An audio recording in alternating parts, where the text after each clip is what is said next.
Welcome to A Slice with Dice, a podcast exploring the ideas, pressures, and possibilities shaping how we learn, lead, and grow. I'm Corey Alderdice.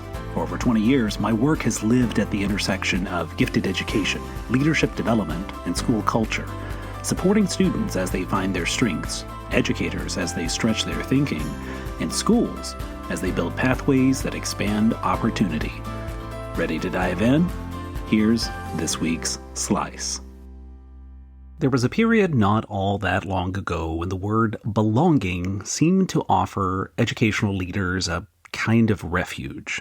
As political backlash intensified around diversity, equity, and inclusion initiatives, belonging felt softer, more human, less ideological.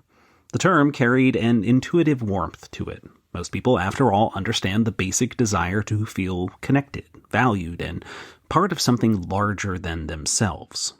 And for a while, the shift worked. Schools rebranded offices, conferences reframed conversations, mission statements evolved. Belonging became the preferred language because it seemed to emphasize relationship over politics and community over compliance.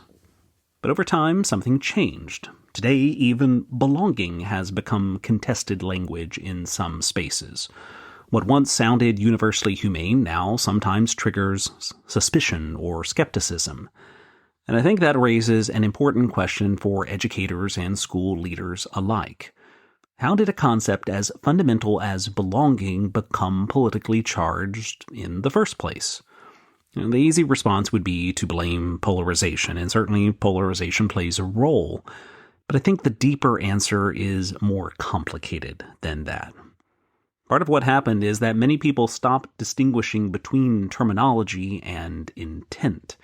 Once belonging became associated with the broader ecosystem of DEI initiatives, critics increasingly viewed it not as a separate idea, but simply a softer label attached to the same institutional assumptions and practices. In other words, the word changed, but many people believed the underlying framework had not. At the same time, institutions themselves sometimes expanded the meaning of belonging beyond what many communities could realistically sustain consensus around. A concept once centered primarily on connection and participation became increasingly tied to larger questions about identity, power, representation, curriculum, speech, and institutional norms. And the truth is, once you move into those conversations, disagreement becomes inevitable. Because belonging is not actually a neutral concept. Every school has values, every institution has expectations. Every community has norms, traditions, and boundaries that shape how people interact with one another. The moment we begin talking about belonging, we eventually have to wrestle with difficult questions. Belonging around what? Whose expectations define the culture? What happens when values conflict? Can disagreement coexist with belonging, or does disagreement threaten it? I think many schools unintentionally communicated that belonging required alignment, not merely participation in a shared community, but affirmation of an increasingly specific worldview. And once that perception took hold, the backlash became almost unavoidable. But I also think it would be a mistake to conclude from all of this that belonging itself no longer matters. In fact, I would argue very much the opposite, as we have in the 3 previous episodes of this series. Schools desperately need belonging right now. Schools desperately need belonging because what they do not need is a version of belonging that collapses the distinction between connection and conformity. Those are not the same thing. A healthy school culture cannot promise every student perpetual comfort, affirmation, or consensus, nor should it. Schools are places of growth, and growth involves friction. It involves challenge. It involves encountering people whose perspectives differ from our own. It involves intellectual discomfort at times. And it involves accountability and standards at moments where our assumptions are stretched. But none of those realities should require alienation, and perhaps that's the distinction worth reclaiming. Real belonging is not tested when everyone agrees. Real belonging is tested when disagreement emerges and people remain connected anyway. That, to me, is one of the central educational challenges of our moment and of this conversation. Can schools create communities where students know they matter even when they are struggling, even when they are different, even when they disagree with one another, when they fail, and when they are still very much becoming? Because if belonging depends entirely on affirmation or ideological alignment, it becomes fragile very quickly. But if it's rooted in shared purpose, mutual dignity, contribution, and relationship, then it becomes something much more sustainable. I often think in the context of high-achieving schools and advanced learners. Many students in those environments spend years operating under a deeply conditional understanding of belonging. They internalize the belief that they belong because they perform, because they achieve, they win, they meet expectations. And the moment that performance falters, belonging feels threatened. One of the responsibilities of healthy educational communities is to widen that definition without abandoning excellence. Students should absolutely be challenged because standards matter, achievement matters, discipline matters.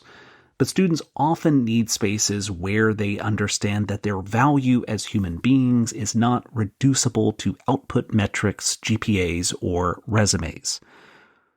That is not lowering standards. It's sustaining people. In many ways, I think the conversation around belonging may now need to mature beyond some of the frameworks that dominated the last half-decade or so. Perhaps belonging is not primarily about affirmation, it's about attachment. Attachment to community, to shared purpose, responsibility, but most of all, attachment to one another. And maybe that's why belonging still matters so deeply in schools. The strongest school cultures are rarely the ones with the most polished branding around belonging. They're the ones where students can feel it without the institution constantly announcing it.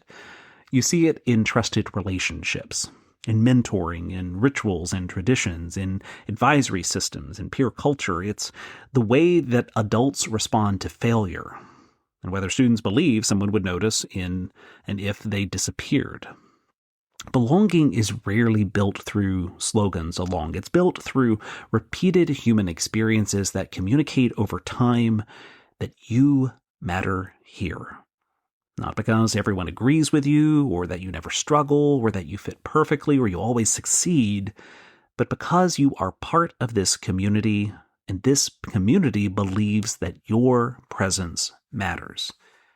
And perhaps that is the version of belonging worth defending moving forward. Not belonging as ideological alignment, not belonging as institutional theater, but belonging as the deliberate creation of communities where people are challenged, connected, accountable, and most of all, known. Because schools cannot flourish as purely transactional systems. Eventually, students begin to experience themselves as little more than performers moving through institutional machinery. Credentials replace community, efficiency replaces trust, and participation replaces attachment.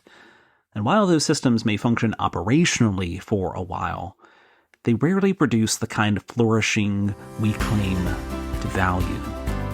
Belonging, at its best, reminds us that education is still fundamentally a human work. A Slice with Dice is a production of Aldercube. Thanks for making time to reflect with me. If you're finding value in these episodes, I hope you'll subscribe and help spread the word. Until next time, lead boldly, listen closely, and keep pushing forward. I'll see you then.